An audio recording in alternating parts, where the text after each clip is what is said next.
Joining me now for more is Republican Congressman Mike Turner of Ohio, who is a senior member of the House Oversight and Government Reform Committee. He also sits on the House Armed Services Committee. Congressman Turner, thanks so much for being back here on In the Loop. And as you just heard from Hans, the very complicated story, as you are very familiar with, on Edward Snowden and Venezuela's offer of asylum. What can Congress do to prevent any movement of Snowden and to bring him back to the United States?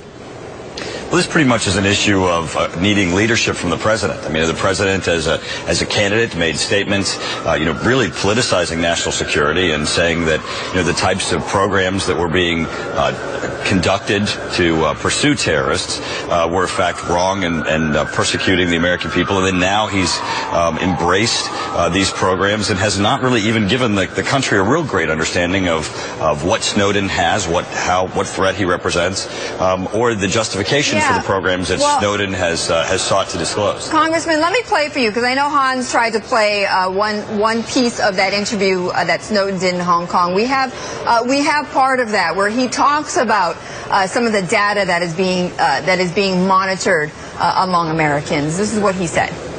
Companies like Google, Facebook, Apple, Microsoft, they all get together with the NSA and provide the NSA direct access to the back ends of all of the systems you use to communicate, to store data, to put things in the cloud, and even just to send birthday wishes and keep a record of your life.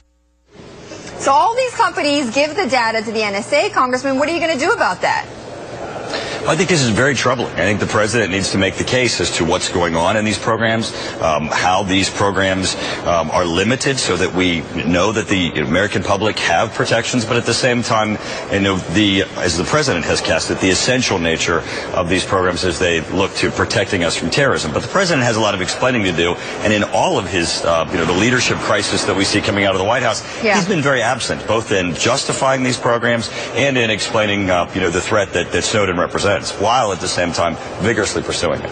Congressman, before we get to the furloughs that are going on in the Pentagon, which are affecting your state as well as many others, we just talked with General Stanley McChrystal on Egypt, and this is what he said about what the U.S. position should be on the turmoil in Egypt. Egypt has tremendous economic problems right now. So under the surface of all the political upheaval that you see are some economic realities that are going to face any regime. And I think we need to be prepared to help Egypt, or I think that could be a propellant for more problems. Are you prepared to do that, Congressman?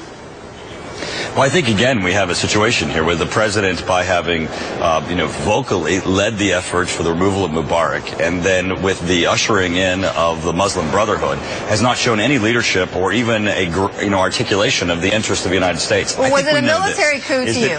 In your view, Congressman, was it a military coup? I think the elements of a coup are definitely there. There are two questions, though. There's whether there was a coup and whether that there is a coup that rises to the level of the legislation that would result in the aid to Egypt being pulled. And that's an analysis that really includes also the issue of Egypt as an ally for the United States, Egypt as a country that we want to make certain that we have a relationship with. And I think there's certainly, some additional information that we need in the relationship with Egypt as we make a decision as to whether or not aid continues. Congressman, just in the final minute that we have, just tell me about the furloughs that are going on. They just started, of course, yesterday at the Pentagon. How are they going to affect your state? Well, they're going to tragically affect our state. In my community, over 10,000 people are being furloughed. But even more importantly, this goes right to the heart of national security. We have the Chief of Staff of the Army and the Commandant of the Marines testifying before our committee, the Armed Services Committee, that these cuts are so drastic that they would make it such that the United States would be unable to conduct military operations. This is a threat to our national security. And the president, while he's busy working on immigration, people are losing their jobs. Our national security is being weakened, and our country is at risk. All right, Congressman, thank you so much for joining us this morning. Congressman Mike Turner of Ohio. We'll be back.